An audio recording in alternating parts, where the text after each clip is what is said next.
think a lot of people who have been through trauma, I know I myself, because I'm known somewhat of a little bit of as like a class clown growing up and a jokester. I think a lot of times when we're dealing with pain, I do believe that slogan that they say, the clown is the saddest one in the room. A lot of us are dealing with the trauma, and rather than dwell on that and focus on that, like, let me laugh because I'm gonna fucking die today. Like, I need to laugh. If I don't laugh, I'm gonna lose my fucking mind. Right. Like my life's already so shit right now.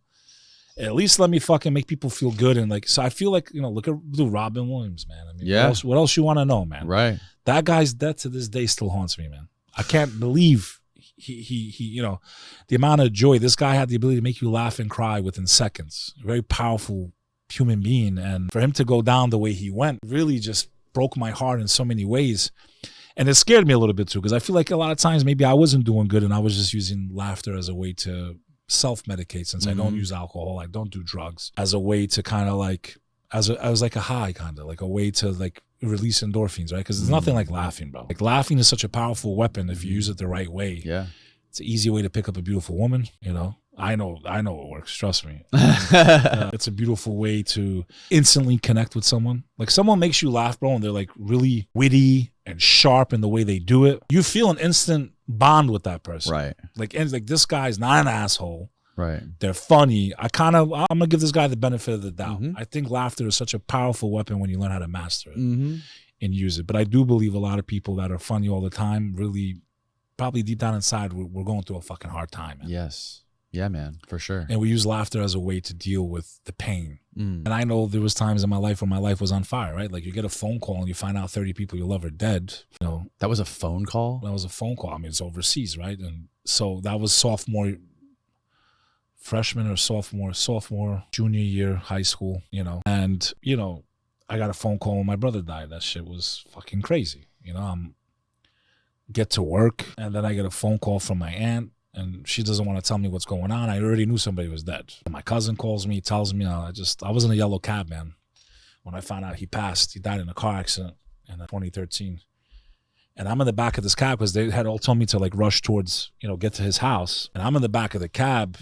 And when my cousin calls me, my cousin Leo, he's like, did you hear? I'm like, bro, just tell me who died, man. He's like, Nicky died, bro.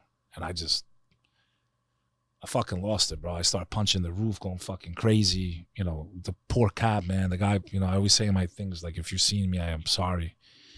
He pulls over. He's like, sir, are you okay? Like, are you all right? I said, sir, I'm sorry. I said, I just got some really bad news. I said, please just get me to the ferry, man. I was trying to get to the ferry to get to Jersey, where he lives. And, you go through these things, man, and it's only a matter of time. We all get hit in life. I tell people there's knockouts, there's knockdowns and knockouts.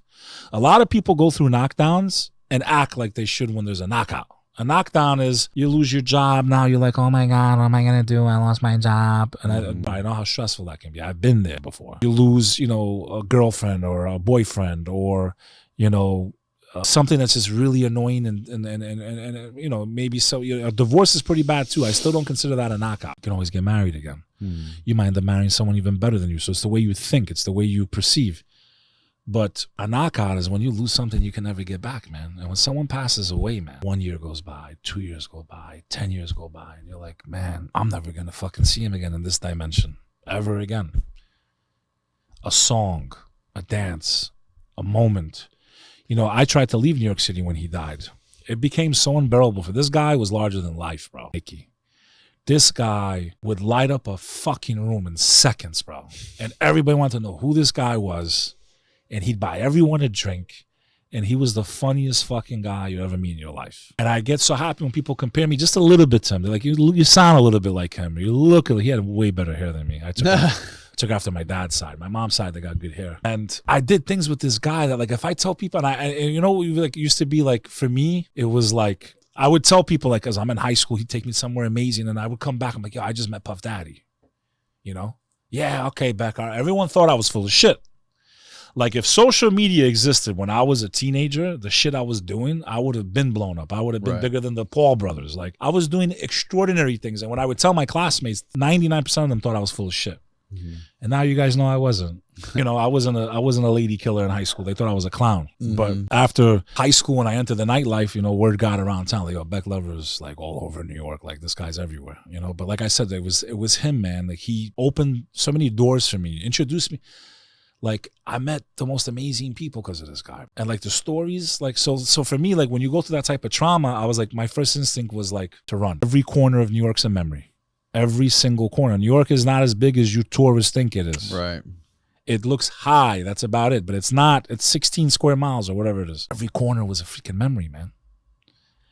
A song will come on. It was like you're being haunted and like instant tears. Instant tears. Everywhere I'm going. I don't know how I got through those years, man.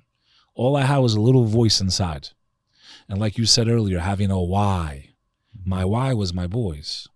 I knew I couldn't give up because of them. But I understood for the first time why so many people give up, bro. When you experience that type of a loss, someone that you loved so much, even some people for divorce, they give up, bro. They take their lives, or so much domestic violence happens when that happens. It's not worth it, man. You can get married again. You will find love again. I understand you feel like you've been robbed of your time and you can't, but like everything happens for a reason, man. And when there's kids involved, but not to get off the tangent, you go through this trauma and you feel like you're never going to get out of it. That's a knockout. But you can get out of it and you will get back up. And that's why I got back up. And that's why I understood for the first time that sorrow, why people take their own lives. I finally felt that pain. I also understood if I drank that could happen to me. In that moment of weakness, I'm drunk, just take your own life, man. Fuck it. So that's why I started the Comeback Team, the show that I did 85 episodes. I need to do a second season. Next guest is Kevin Hines, Golden Gate Bridge. He jumped off, survived. Oh shit! Really? You should definitely have him on your show too. Amazing story how he survived. No, his story to me is that's why I believe there's a creator. There's no way. The way he survived. And what happened to him? He jumped off the bridge and then a sea lion came and kept him afloat. Come on, bro. The what? Like a seal kept him above water. What? So, come on. You tell me that's by accident? My cousin should have been dead on the Kosovo War. People on 9/11 didn't go to work 2 seconds earlier. They survived. Right. They missed their train. That's what's known as divine wisdom, beyond your comprehension. When we look backwards, sometimes we can understand it, but not everything is for us to understand. Not everything that happens makes logic if you believe in a higher power. If you don't, it is what it is. I don't knock people. Everyone, you get to choose, man. I can do anything I want. I can say anything I want. It's my choice. People do what they do. It doesn't mean that they're following a certain doctrine the right way. None of those religions permit murder, killing, innocence. You know, like there's rules and people don't follow these rules. So how the hell are you a follower of that faith? You're not, you know? We all make mistakes. Well, Beck, I can't thank you enough for coming on here, man, and sharing your wisdom and your history. Tell people that are listening where they can find more of your work on YouTube and your podcast. Real easy. You can go to The Comeback Team altogether. The Comeback, you know, like when you make a comeback.